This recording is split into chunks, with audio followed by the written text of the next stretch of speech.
Okay guys, welcome back to the channel.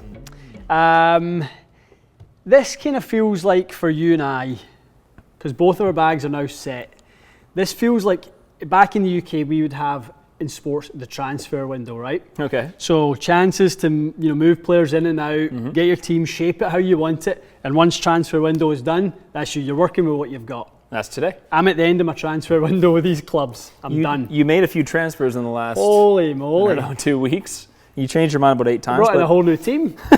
You really did. There's 14 clubs in my bag that I've really thought long and hard about why every single one of them is in there. Yep.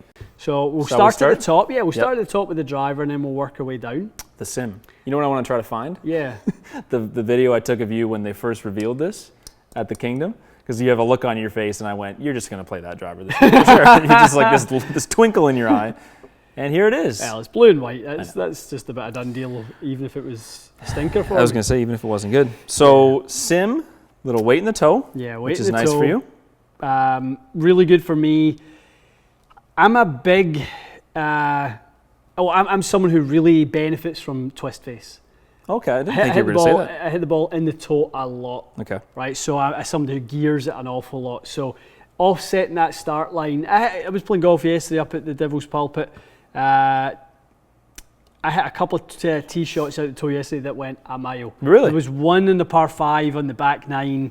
I kind of hit it and we both, Mike and I, went to each other. I kind of missed that one. And it was, I think I had 150 yards for my second shot. It just went forever. And it really started offline and worked back to the middle of the fairway. It couldn't have ended up any better. It really lit me away with a bad swing. Well, I mean, it really makes sense why you prefer that, especially on the course. If that's the miss that you're afraid of, and it comes out nice, then absolutely. That's great. A couple other things I love about it. The last time I drove it good was with 2016 M2. Okay. Yeah. I used a 10.5 that I turned down in loft, right? So pre-twist face. So I had to offset the start line with an open face. Right. Now I don't have to do that because of twist face. So now I can go down in loft a little bit. 9. Down to 9. Because the CG is a little bit lower based on the shallow profile of the head. Right. So I can use a little bit less loft, still get the launch and spin profile I want, and the start line and curvature I want, based on everything about how this head is designed. I do not know if there could have been a better person for who this one was designed for. This is the Ian Everything driver. about it is designed for what I struggle with. That's awesome. And it looks super square, like at address too. Yeah. And so you didn't really need to open it even for like an aesthetic thing. It sets up really nicely behind the ball. And I was very, very, very fortunate, and a big thanks to the guys at TaylorMade. So they sent me a tour head and one that was specced out exactly how I wanted it. And guys, the difference, I mean, a lot of people ask us what's the difference between a tour head and a normal head. Are tour heads hotter? They really aren't. No. It's not about that. It's more about the selection of getting the head to be exactly how you want it, with a digital loft, with a lie angle that will start exactly how you want it. So it's more about, the exact measurements on the tour lofts. You pull open the drawer and then you've got a full, you might have 15 9-degree heads and you get 15 to choose from. We saw it at the tour van, he had 1 million That's it, and you get a chance to look down at them and go, yeah, that one looks like it sits a little bit upright. There's tolerances in these things. Of course. You're not able, no one is able to manufacture products perfectly. So, that's okay, but tolerances are good because it gives you options. Because some people might need it with more loft, some people might need less, up and down in the lie angle, whatever it may be. But this one came out square, 56-degree lie angle, sitting a little flatter, and just exactly the way I want it. And a matching shaft. Toursy RPG. Yeah, I mean, lockdown was good for you and I to do a little shaft testing, and when this one first came in the shop, we both tried it, loved it. Even though I was working through some things to increase my speed, I still gravitated to the stiff rather than the X-Flex, which is kind of unique. So probably swinging between 112 and 115, and it just feels exactly how I want it to feel. I mean, for a stiff or stiff plus, it's a very stable shaft anyway, so it's not like you're giving anything up in that sense. And we did tip it a little bit extra in order to kind of make it play. They call it an M4 plus, so really it would be almost an X. And I think we've tipped it enough that it plays more like an X. Your one, the M5 Plus, plays more like double X. Okay, so it gives you that range in there. Yeah. All the clubs have it, but I'll mention Arcos. Absolutely. So these are +4 multi-compounds? New addition for me. Yeah, I've never played the +4 before. I like them. I mean, I'm happy with mine. Yeah. I think it's a great, great grip. Yep, no, I'm really comfortable with the grips. I thought it might take me a little bit of time to get used to them, but it really hasn't. So those are all the way through on the grip. A little matching 3-wood here. This is one I'm still working on a little bit. Are you? Okay. But it's not going to change though, is it? No, no. I love the head. It's an absolute rocket launcher. First couple of times I hit it, I was shocked. Again, similar sort of idea to the driver. The CG is so low with that 80-gram plate in the bottom, it just launches up with no spin. So nice. So I'm kind of playing around with the face angle a little bit just to get exactly where I want it. So you got a little bit open. Yeah, so I started with it neutral. I'm playing with it a little bit open right now just to see if I can kind of get the right start line with it. So I'm playing with that one I'm not quite there with it yet. But for now, 15-degree head set slightly lower is your setting. That's where I'm at. What about the shaft choice? I don't think I've ever asked you about this. So this is Acra. What's that? TZ5. That's a TZ5. Yeah, 75X. Nice. I really tried to sort of pick something out that would mimic what I loved about my old 3-wood actually, which was the Tensei White. That's right. 70TX. Yep. So I wanted to keep the feel. I remember a few years ago in the Callaway Rogue Sub-Zero. Remember I played the TZ5 65X in that one. Yeah. Loved the feel of it. Really, really enjoyed the profile. So I thought that would be a really, really nice 3-wood option for me, and it feels great. It's without any adjustment to swing weight or head weight or anything, it came out right on my D4, right where I love to. See, that's a bonus. To feel it. So That's I was really pleased to see that. Lovely. Is this a tour head too? It is a tour head as well. Smashing. Yep. Okay, so here's kind of the surprise, and I hope to see it stay. This is where it gets a little interesting. You did actually change the hybrid. I changed the hybrid though, which is a shocker. He did it. But I haven't showed you, I don't think, since I went to the 22. Oh, I didn't know you got a 22. So I put the 19 in first. Couldn't even convince you to take the 19. Right. Okay. Well, it kind of got interesting because I really liked the 19. It would fly super high, 240 on the fly. It was really nice.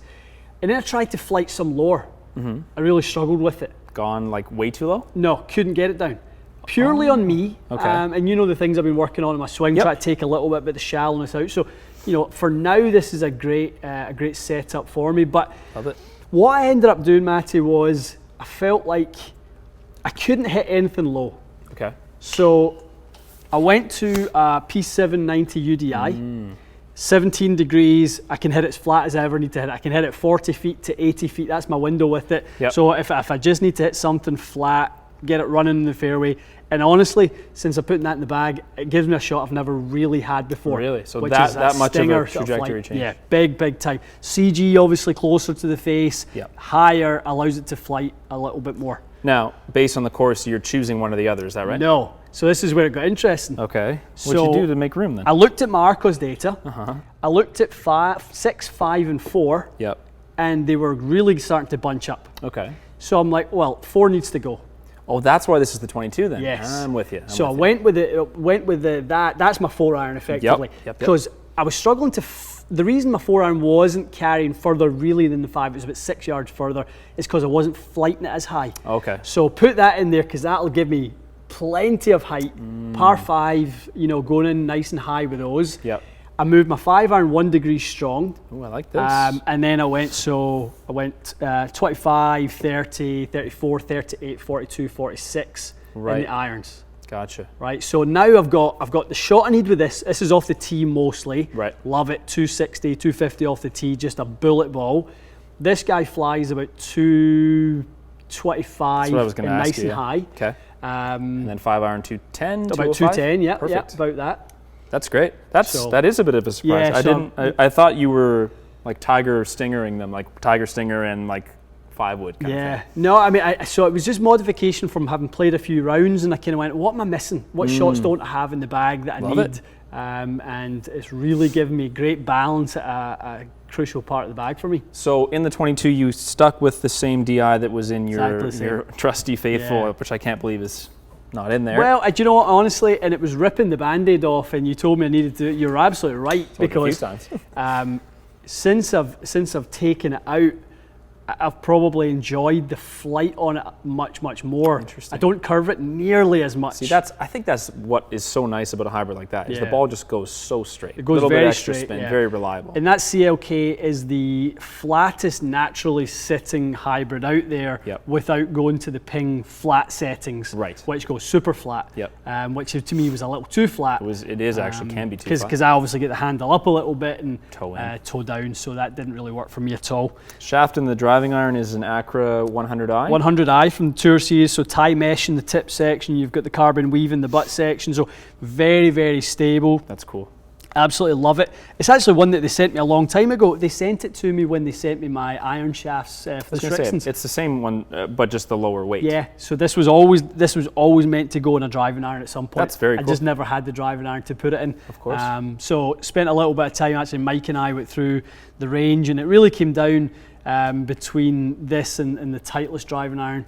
They're both so good. I do think you could have gone either way, really. It really, really could have, but for me, just UDI is the low spin option. Yes. And as it's been so dry here in the GTA, it just this thing just goes for miles. Actually, right now, Arcos tells me I hit this further than 3 wood. Yeah, I'm not surprised. Just based on how far it runs right now. Yeah, ball's rolling forever. It is. Very cool. Okay, so then let's go right into the irons then. Yeah. So we saw them. When did we reveal these? We did a little live stream. Yeah, that was a good one. TC201 from Mira. Yeah.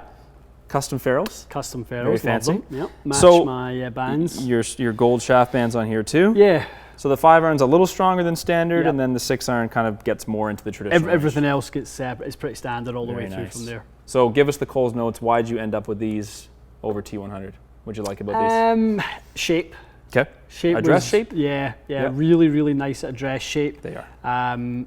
Obviously, unique feel, and the Mira's super, super soft. I mean, they really are soft. Yeah, and the kind of, it's like the softness though with some speed, because they are not slow by any means. And how do they achieve that? Is that like just the metal composition that lets you get a little pop off it, or is it more this You've got this kind of heel-toe weighting there, but one thing that people don't maybe know so much about Miras is the head weights are sneaky heavy. Oh, okay. So a little speed from mass. Correct. Gotcha. Correct. So you always know that you can kind of get a really, to use a term, a heavy hit with a Mira because you've got that mass down there.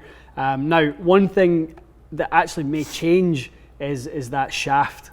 So tell us what you're thinking. You're probably going to go O-band? Well, I might go Project XLS.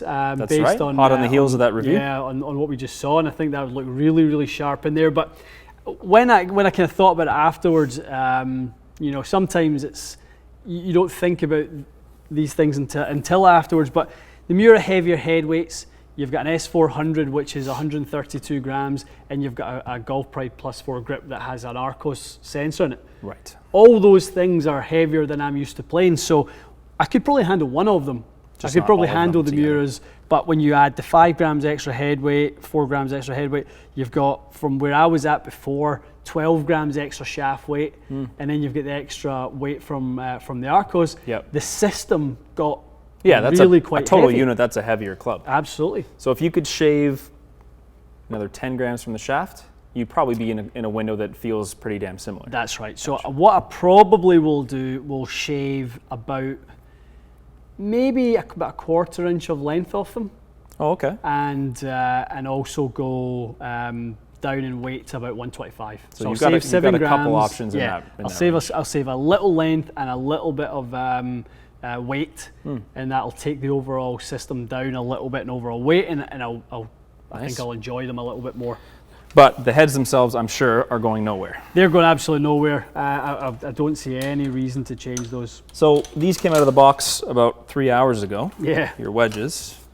I didn't know you had these even coming.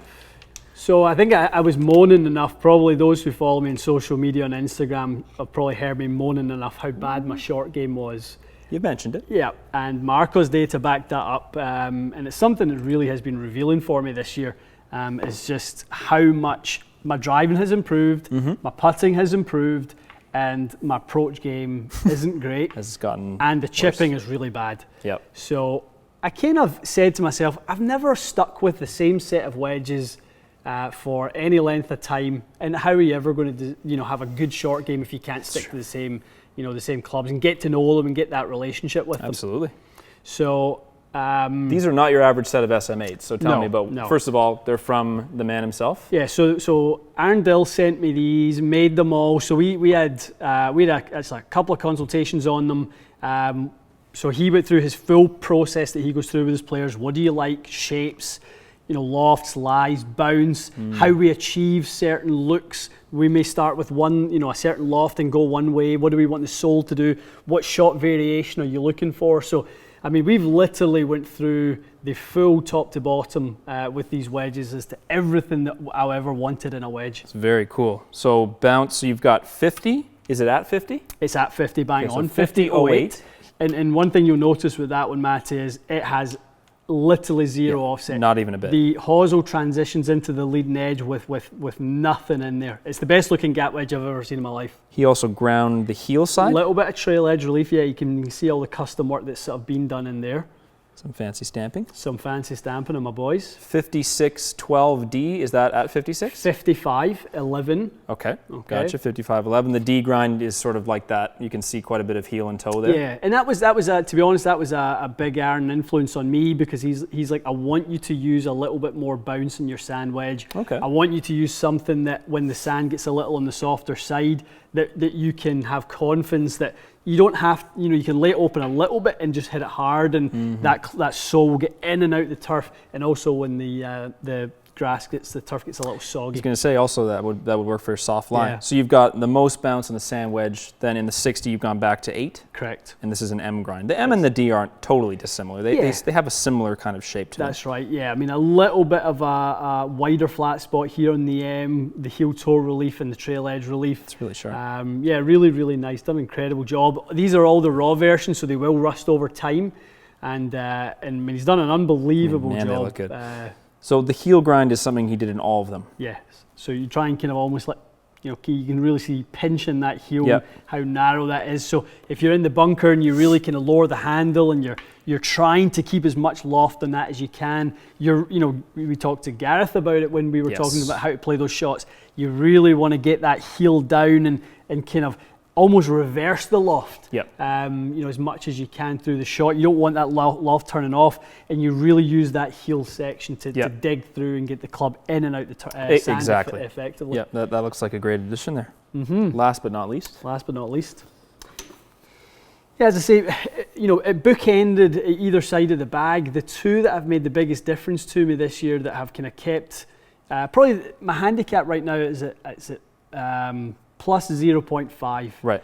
So I'm probably the best scoring consistency I've ever had, but I'm not really playing my full. You may not feel like you're striking it that way. It doesn't feel like I'm there yet. But the reason I'm there is because of this. You're sinking putts. And the driver. And the big dog. Yeah. So both of those are kind of Arcos data tells me my putting's at about a plus 3 or 4, driving's at about a plus 5. I mean, that makes a hell of a difference. Yeah, it makes a huge difference. So M Craft putter, what's the model name of this? That's the Type 1. Type 1, little flow neck. Yep. You switched to the black because you did have the blue. People will know that. Yep.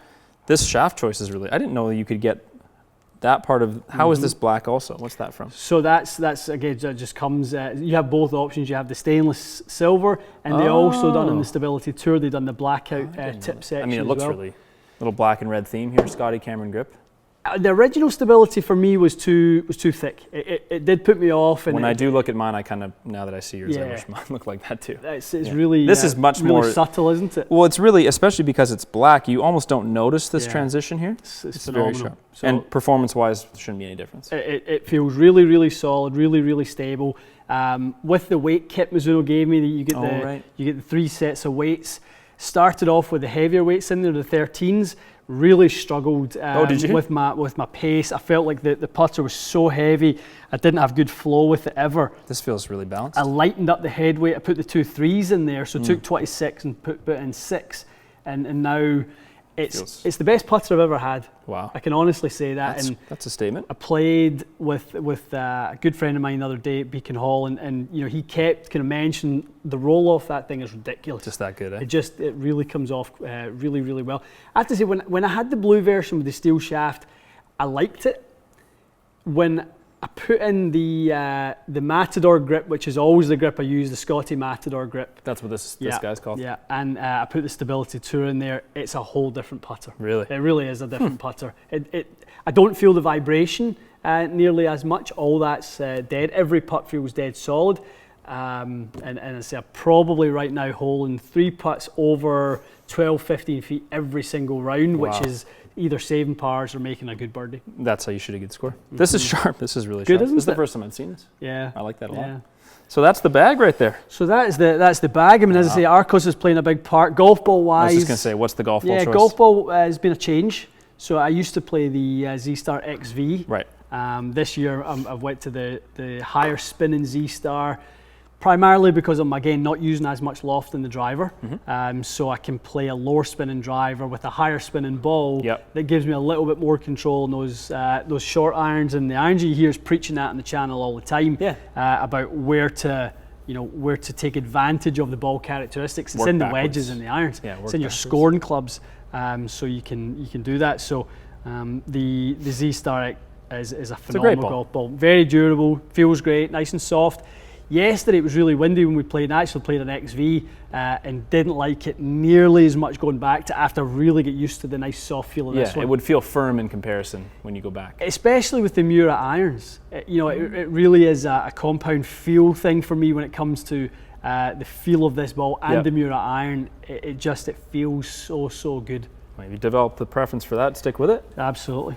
All right, well that's the sticks. That's the 2020 bag. I mean, honestly, it's a handsome set. I'll go as far as saying right now, don't expect a 2021 WITB. Just you can press rewind. I will go on the record as saying you will have a 2021 WITB. But you know what? There may be some changes in maybe this kind of irons, the long iron configuration and the hybrid. The driver, as I say, that driver was made for me. And when you get one like that, you stick with it. I suppose it is July also. Yeah. So it's not like you're going to a full year would be next July. I know. So yeah, you will get into 2021. I'll take that back. But I don't know how far into 2021 you'll get. We will see. Yeah. We'll see. I mean, it'll be interesting. I mean, the wedges are going to have holes in them before I offload them. I was going to say, these are keepers for sure. Yeah, you have to keep the. That's it. Once the grooves go, you'll have to replace them. But otherwise, the craftsmanship of the sole and the way he's ground them, and then the artistry of the stamping to put Noah, Rue, and Ben on them is just incredible. It's outrageous. I mean, how he does that stuff, I have no idea. No idea. It's really turned out so amazing. Nice. So big thanks to Aaron for those. So as I say, the only thing, Matty, that I'm still a little bit up in there is what shafts are going to stay in the irons. Yeah, and we'll update everybody on a live when you make your decision. S400s in the wedges. That's one thing we know. Those you think will stay though? S400s. Yeah, I would say so. Yeah. I would say they're very likely to stay. Lovely. Okay. So your turn next week? My turn next week. Yep. You're all the way there. No, by next week everything will be super done. Super. Yeah, you're there. You know what it is. You just don't actually physically have it all in the bag today. But it's all in the build shop. So it is physically in the city. Love it. Okay. That'll be next week. More to come, guys. Hopefully by this point, obviously COVID and the whole situation, we're all a little bit later. We're getting our bags organised this year. Yes. So hopefully you're all in that similar boat and you're not still searching because you want to get to this time of the year and just play and enjoy it. It's mid-July. Yeah. Like it's golf for us. Golf season. I don't want to say it, but golf season is older than it is young at this point, isn't it? Yeah, exactly. So hopefully, travel restrictions get lifted and we can get and do a little bit of traveling and all that sort of stuff and enjoy it even more. So hopefully you guys, you've got your bags settled. If not, you know where to come if you're looking for any answers as to what you need in the bag. This is the place. Good stuff. Okay, guys, thanks for joining us. We'll see you again soon.